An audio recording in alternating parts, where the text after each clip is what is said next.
Minus Modi किसी कीमत पर चुनाव भाजपा नहीं जीत सकती है। इसको आप लिख कर रख लें। माइनस मोदी योगी जी चुनाव नहीं जीत सकते हैं। आरएसएस को ये पता है। अभी मीडिया में इस तरह की बात करके कुछ और माने ओपिनियन देखना चाह रही है। योगी जी की कोई छवि नहीं है।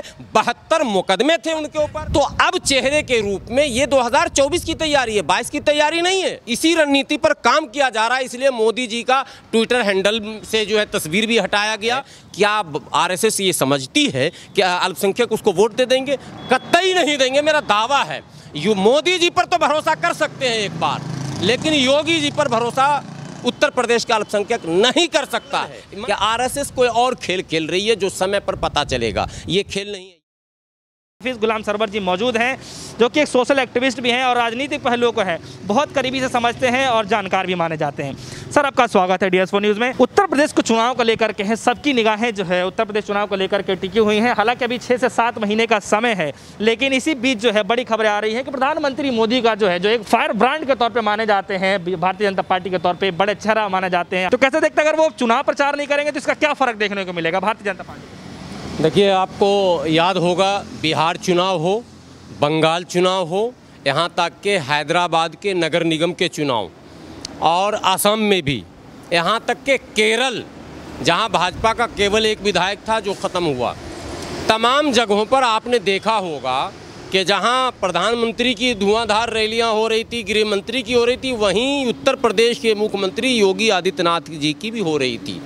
कारण समझिए, जो कारण बताए जा रहे हैं कि इन कारणों से मोदी जी को पीछे किया जाएगा, सच्चाई यह है कि वो कारण नहीं है।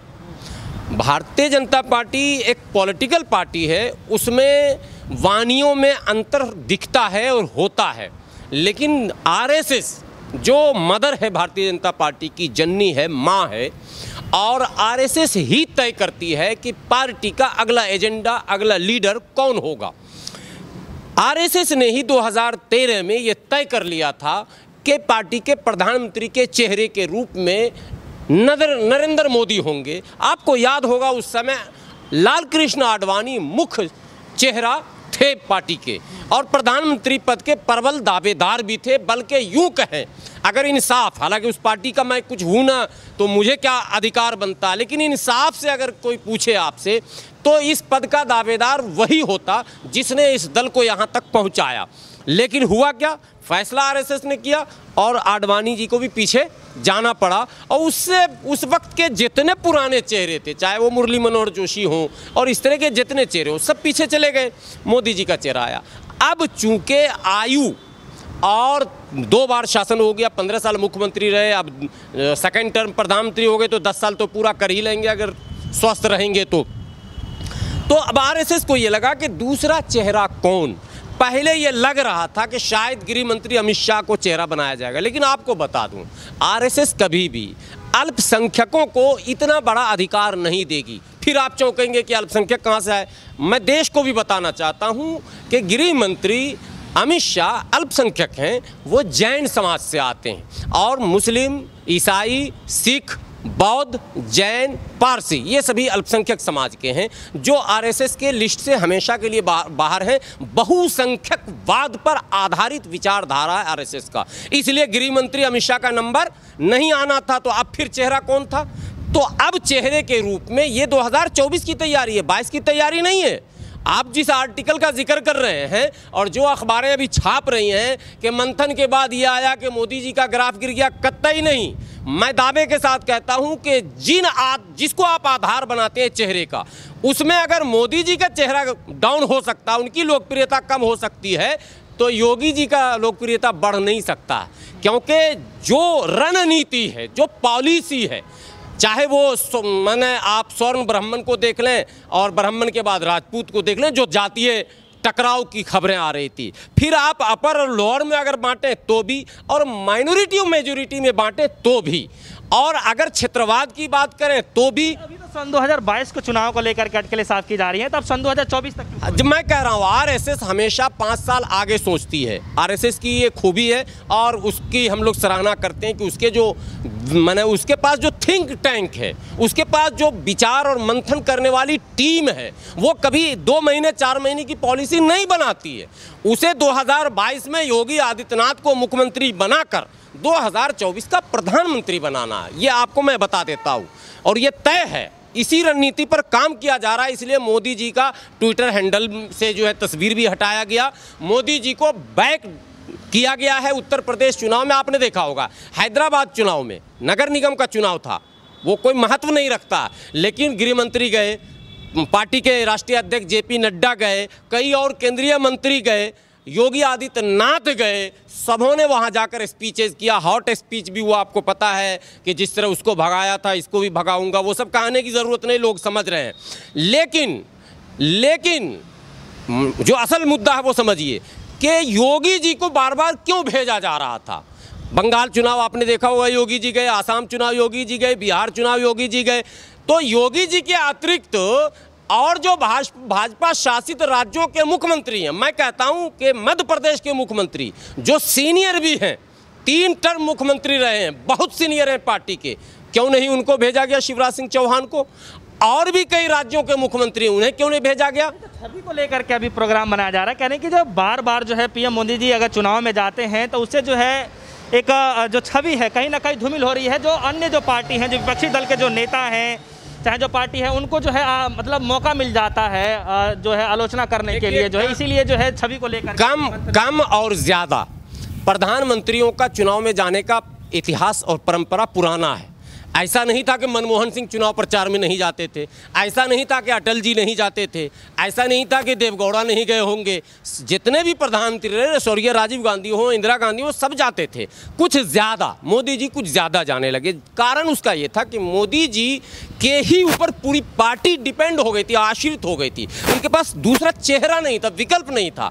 कुछ हद तक अमित शाह को लाया गया साथ में, इसीलिए तो योगी जी के नेतृत्व में ही पूरा उत्तर प्रदेश का चुनाव लड़ाने की तैयारी कर रही है। आप कह रहे हैं किसी मोदी जी के चेहरे पे, योगी जी के चेहरे नहीं। अब मैं बता रहा हूं ना, चूंकि अब मोदी जी की आयु भी हो गई, स्वास्थ्य का भी सवाल है, और मोदी जी का इस्तेमाल जितना संघ को करना था वो हो चुका कंप्लीट। एक एजेंडा होता है, यहाँ से यहाँ जाना, यहाँ से यहाँ जाना, यहाँ से यहाँ जाना। अब संघ का एजेंडा जो है, आप जिस शब्द का जिक्र कर रहे हैं जो आर्टिकल में है कि मुस्लिम वोटों को साधने के लिए, मतदाताओं को रिझाने के लिए कुछ प्रत्याशियों के देने की भी बात आई है। और मोदी जी के जाने से मुस्लिम प्रत्याशी जैसे पश्चिम बंगाल में, तो ये मोदी जी के जाने से नहीं हुआ, ये वहाँ के स्थानीय जो भाजपा के नेता थे, वो नेता जो स्वयं कभी जय श्री राम नहीं बोलते थे। मैं फिर अपने हिंदू भाइयों से कह रहा हूँ, शुभेंदु अधिकारी ने पहले कभी जय श्री राम नहीं कहा, दिलीप घोष ने पहले कभी जय श्री राम नहीं कहा, और मुकुल राय ने पहले नहीं कहा। इस तरह के वो जितने भी लीडर हैं, जब भाजपा में आते हैं तब जय श्री राम कहते हैं। और इन लोगों ने वातावरण को वहाँ पहले बिगाड़ा और पहले ध्रुवीकरण की राजनीति की। मोदी जी तो हवाई जहाज़ से गए, भाषण किया, चले आए। जो स्थानीय स्तर पर आज भी बंगाल में जो हो रहा, जो खबरें दिखाई जा रही हैं झूठ और सच, वो तो लोकल लीडर कर रहे हैं। अब उत्तर प्रदेश की बात कर रहा हूं, योगी जी ने अल्पसंख्यकों के साथ जो सलूक इस 4-4.5 वर्षों में किया है, क्या आरएसएस ये समझती है कि अल्पसंख्यक उसको वोट दे देंगे? कतई नहीं देंगे, मेरा दावा है। मोदी जी पर तो भरोसा कर सकते हैं एक बार, लेकिन योगी जी पर भरोसा उत्तर प्रदेश का अल्पसंख्यक नहीं कर सकता। मैं ये नहीं कह रहा हूँ कि मोदी जी पर कर ही लेंगे। एक उदाहरण, मोदी जी आज भी योगी से इस मामले में, छवि के मामले में बेस्ट है। योगी जी की कोई छवि नहीं है, 72 मुकदमे थे उनके ऊपर। बात कर रहे हैं आप, क्या बताया जा रहा है, आंकड़ा अब ये पेश किया जा रहा है कि योगी आदित्यनाथ जो है जब गोरखपुर मठ के जब देख रेख करते थे, उस समय जब मेला लगा, हाँ मठाधीश से जब उनका जब मेला लगाया जाता था वहाँ पे, तो जो दुकान करने वाले जो लोग थे, दुकानदारी करने वाले जो लोग थे, उसमें आधा से अधिक जो है वो मुस्लिम कम्युनिटी के लोग थे। तो इसलिए जो है ज़्यादा लोग, जहाँ पर इनका मठ है गोरखनाथ, बाबा गोरखनाथ के मठ के चारों तरफ जो दुकानें हैं, जो गोरखनाथ ट्रस्ट के अधीन है, ट्रस्ट है कि नहीं रजिस्टर्ड पता नहीं, लेकिन मंदिर के अधीन है, उसमें आधे से ज़्यादा दुकानदार मुस्लिम हैं। ये एक अलग पहलू है। ये योगी जी और उन दुकानदारों क्या नहीं लगता है कि कुछ फर्क पड़ेगा? नहीं, कतई अपने नेतृत्व में चुनाव कतई नहीं पड़ेगा। उसी गोरखपुर में मस्जिद में घुसकर इमाम को मारा गया, पीटा गया और बचाने वालों को गिरफ्तार किया गया, बात समझिए। और वहां पार्क का निर्माण भाजपा के विधायक कर रहे हैं, योगी जी के आदेश पर ही तो हो रहा है। ये जो सिलसिला चल रहा है, अब आपको अभी बहुत लेटेस्ट न्यूज़ बताता हूँ। नूरपुर अलीगढ़ में एक बारात जा रही थी। हालांकि बारात जो है वो हमारे एससी समाज के भाइयों की थी और मस्जिद के पास नमाज का समय था। नमाजियों ने निकल के कहा कि भाई 2 मिनट या तो बैंड बाजा बंद कर लो या आगे बढ़कर बजाओ।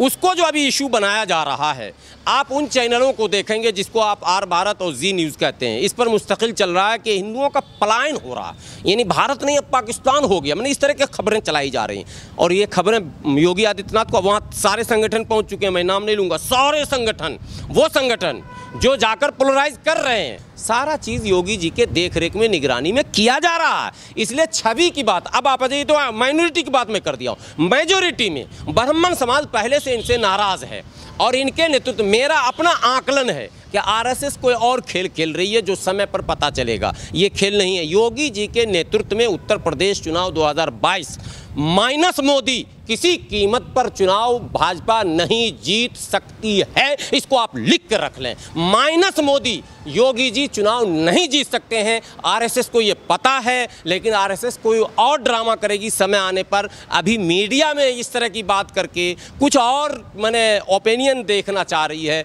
सच्चाई ये है कि योगी जी की छवि जातिवाद के मामले में, चाहे शब्बीरपुर की घटना हो, चाहे अभी कानपुर में जो लेटेस्ट घटना घटी है, और जितना उत्पीड़न एससी एसटी का हो रहा है और माइनॉरिटी का हो रहा है, पहले की किसी सरकारों में आज तक नहीं हुआ था। और जो धार्मिक उन्माद बढ़ रहा है उसका हालांकि जीता जागता उदाहरण पंचायत चुनाव है। अधिकांश लोगों ने इसी बात का गुस्सा और नाराज़गी निकाला है। विधानसभा चुनाव में इससे ज़्यादा नाराज़गी होगी। गरीब गरीब से गरीब होता चला जाए, अमीर अमीर से भी अमीर होता चला जाए। और सिर्फ सोशल डिसबैलेंस नहीं, आरएसएस के एजेंडे में इकोनॉमिकल डिसबैलेंस भी है और वो इकोनॉमिकल डिसबैलेंस की पक्षधर है मोदी जी नहीं। मैं कह रहा हूं आरएसएस ने किसान बिल लाया है, मोदी जी कतई इस नेचर के नहीं हैं, मजबूर हैं और फिर 2022 में उन्हें मजबूर करने का प्रयास किया जा रहा। लेकिन मुझे लगता है उत्तर प्रदेश की जनता समय आने पर उचित निर्णय लेगी, उचित फैसला लेगी और आरएसएस के इस मंसूबों पर पानी फेरेगी। चलिए, हमारे साथ